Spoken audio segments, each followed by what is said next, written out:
चलो बिस्मिल्लाहिर्रहमानिर्रहीम। Next lecture number 15 मेरे बच्चों। टॉपिक है पीएच।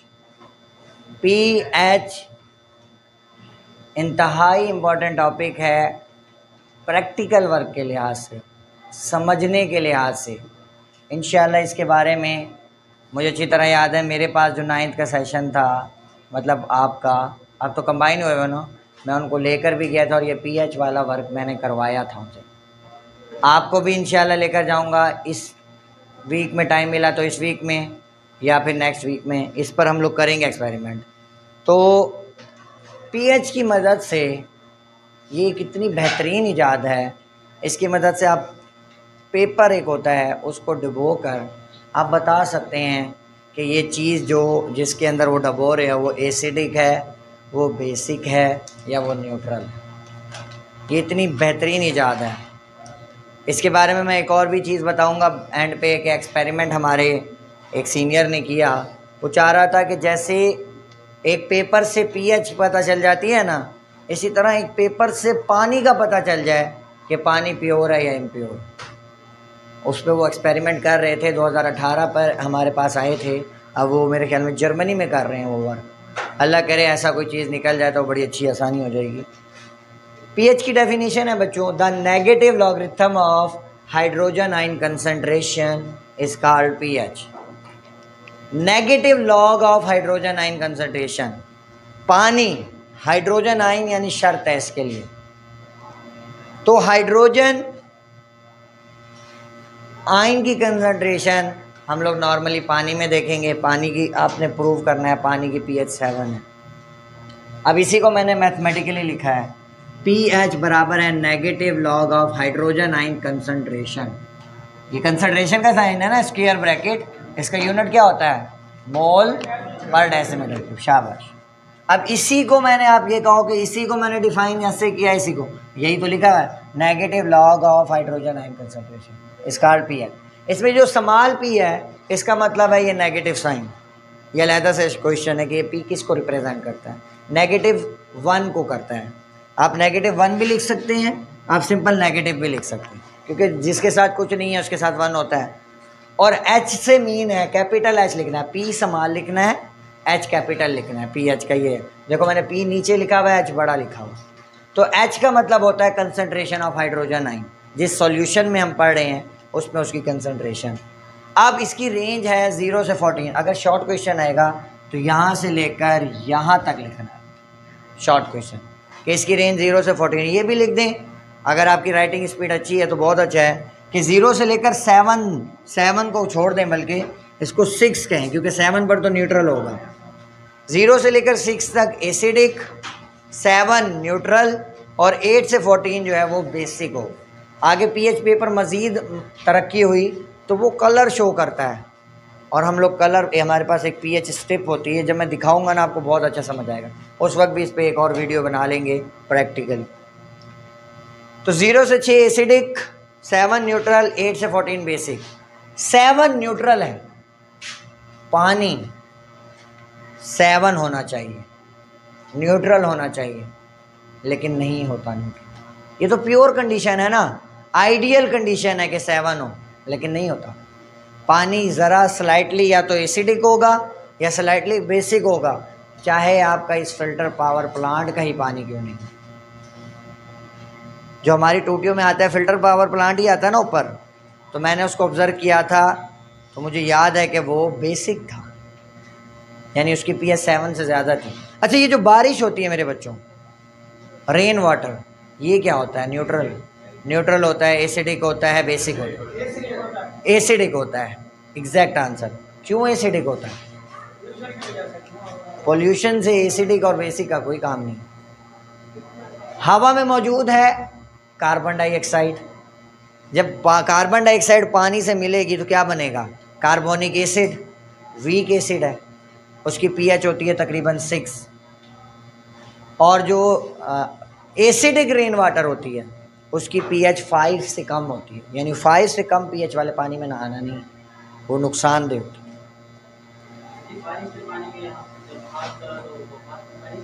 वही तो है, एसिडिक है, प्योर नहीं है।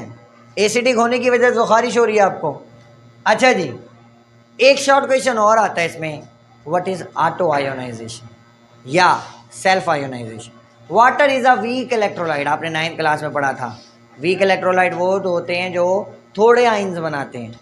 Water is a weak electrolyte, it ionize into its ions in very small extent spontaneously, खुद ब खुद। इसीलिए तो ऑटो का लफ्ज़ यूज़ किया है, इसीलिए तो सेल्फ का लफ्ज़ यूज़ किया है, खुद होता है। स्पॉन्टेनियसली का लफ्ज़ लाजमी ऐड करना है। इक्वेशन देखो, वाटर है, ये जब आयोनाइज होगा वीक इलेक्ट्रोलाइट है तो ये H पॉजिटिव और OH नेगेटिव में जो टूटेगा। अब मैं इसके इक्विलिब्रियम कांस्टेंट लिखता हूँ। सेल्फ आयोनाइजेशन या ऑटो आयोनाइजेशन में ये लिखोगे, ये कैलकुलेशन Kc बराबर है, आपको पता है प्रोडक्ट ऊपर आते हैं, रिएक्टेंट नीचे आते हैं। इस पर तो पूरा वर्क किया हुआ है हमने। H पॉजिटिव OH ऊपर आ गया, उसकी कंसंट्रेशन H2O नीचे आ गया, इसकी कंसंट्रेशन H2O जो है वो Kc से क्या हो जाएगा, मल्टीप्लाई हो जाएगा। Kc से क्या हो जाएगा, मल्टीप्लाई हो जाएगा।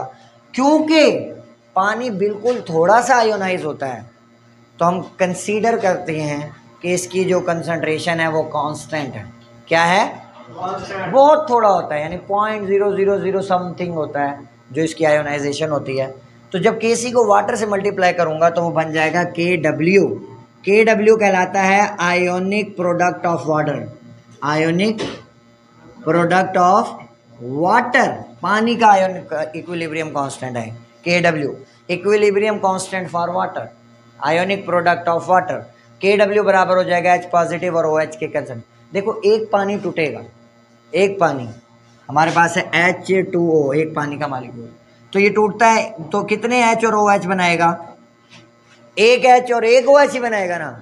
दो टूटेंगे तो 2H और 2OH बनाएंगे। ये तो नहीं होगा कि वो कहेगा यार आज तू H बना ले, OH बाद में बनाएंगे, ऐसे तो नहीं होता ना। जितने H हैं उतने ही OH हैं। तो वो यही कहता है कि KW की जो वैल्यू है वो आगे प्रूव करना है हमने। KW की 25 डिग्री सेंटीग्रेड पर जो वैल्यू काउंट की हुई है वो की हुई है KW बराबर है 1 × 10⁻14। इसको आप सिंपल 10⁻14 भी लिख सकते हैं, मोल पर डेसीमीटर क्यूब। सीधा 10⁻14, एक लिखने की ज़रूरत भी नहीं है, तो अगर लिख लो तो कोई इशू नहीं है। तो अब हमने एक सवाल, शॉर्ट क्वेश्चन आता है। अब 2 सवाल पहले हो गए। पहला pH की डेफिनेशन, ये रेंज ऑब्जेक्टिव है। फिर हमारा ऑटो आयोनाइजेशन और सेल्फ आयोनाइजेशन वो यहाँ तक होगा। फिर तीसरा सवाल हमारा आता है, वो है हमारे पास prove that pH of water is 7। ये प्रूव करें कि वाटर की pH जो है वो 7 होती है, वो यहाँ से प्रूव होगा। As we know that KW is equal to 1 × 10⁻14 या सिंपल 10⁻14। हमें पता है कि KW की वैल्यू ये होती है। फिर when one molecule ionize it produce equal amount of hydrogen and hydroxyl ion। अभी बताया ना कि एक अगर टूटेगा तो एक हाइड्रोजन और एक हाइड्रोक्सल लिखे बनेगा, कंसंट्रेशन बराबर है। तो मैंने इसको ये लिख लिया कि H पॉजिटिव की कंसंट्रेशन OH की कंसंट्रेशन के बराबर है। 4 पानी टूटे तो 4 ये होगा, तो 4 ये होगा। ये क्यों लिखा, अपने मकसद के लिए। क्या मकसद था ये देखो, KW H पॉजिटिव OH होता है ना, OH की जगह पर भी मैंने क्या लिख लिया है H, क्योंकि दोनों बराबर हैं तो मैंने वो लिख लिया। जब मैंने ये लिखा तो ये H पॉजिटिव मल्टीप्लाई और इसका क्या हो गया, स्केयर। दोनों का अंडर रूट ले लूँ, KW की वैल्यू ले ली 10⁻14, दोनों साइड पे अंडर रूट लिया, इसका स्केयर अंडर रूट कैंसिल हो गया, यहाँ बच गया मेरे पास H पॉजिटिव। 10⁻14 का अंडर रूट लोगे 10⁻7, आधी पावर हो जाएगी, तो 10⁻7 मोल पर डेसीमीटर क्यूब हाइड्रोजन आयन की कंसंट्रेशन आ गई। अब pH का फार्मूला क्या है, negative log of hydrogen ion concentration.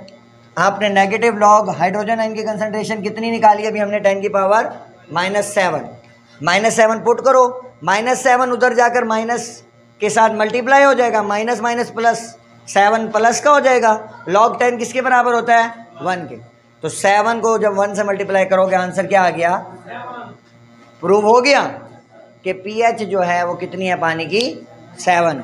इसी तरह से अगर वो आपसे कह दे कि नहीं भाई pH नहीं, आप मुझे POH बताएं, क्या बताएं, POH अगर निकालनी हो तो pH का उल्टा होता है POH। तो POH बराबर होगा मेरे बच्चों negative log of hydroxyl ion concentration. उल्टा कर दो, अगर इसी को प्रूव करना हो तो यहाँ H पॉजिटिव और OH तो आपने किया था ना, इधर H के बजाय OH लिख लो।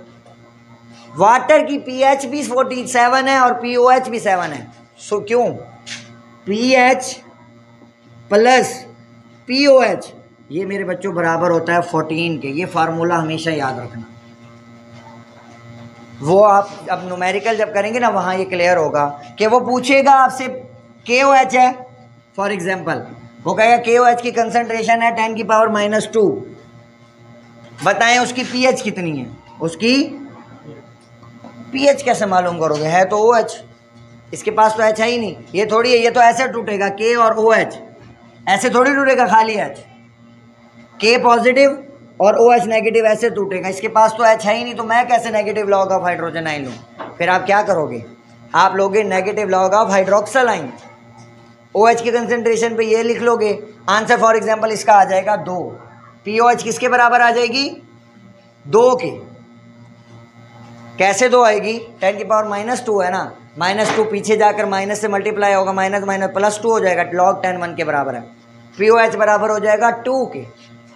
हमने POH नहीं मालूम करनी थी, हमने मालूम करनी थी pH। ये फार्मूला यूज़ कर लो, pH जो है मालूम करनी है। POH है 2, टोटल है 14, 14 - 2 ये उधर जाएगा, माइनस हो जाएगा। 14 - 2 किसके बराबर हो जाएगा, 12। तो मैं कहूँगा KOH की pH जो है वो 12 है, और KOH एक बेस है, बेस नहीं है। 7 से ऊपर वाले सारे बेस थे।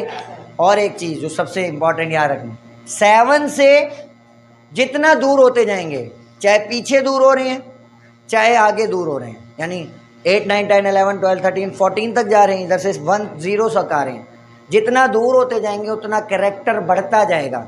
अगर एसिड की तरफ दूर जा रहे हैं तो एसिडिक कैरेक्टर ज़्यादा होगा, बेस की तरफ दूर जा रहे हैं तो बेसिक कैरेक्टर ज़्यादा होगा। NaOH KOH कंसनट्रेटेड फॉर्म में 14 pH है, यानी स्ट्रॉन्गेस्ट बेस है। HCl H2SO4 कंसनट्रेटेड फॉर्म में 1 या 0 तकरीबन 1 होती है इसकी pH, तो इसका मतलब स्ट्रॉन्गेस्ट एसिड है।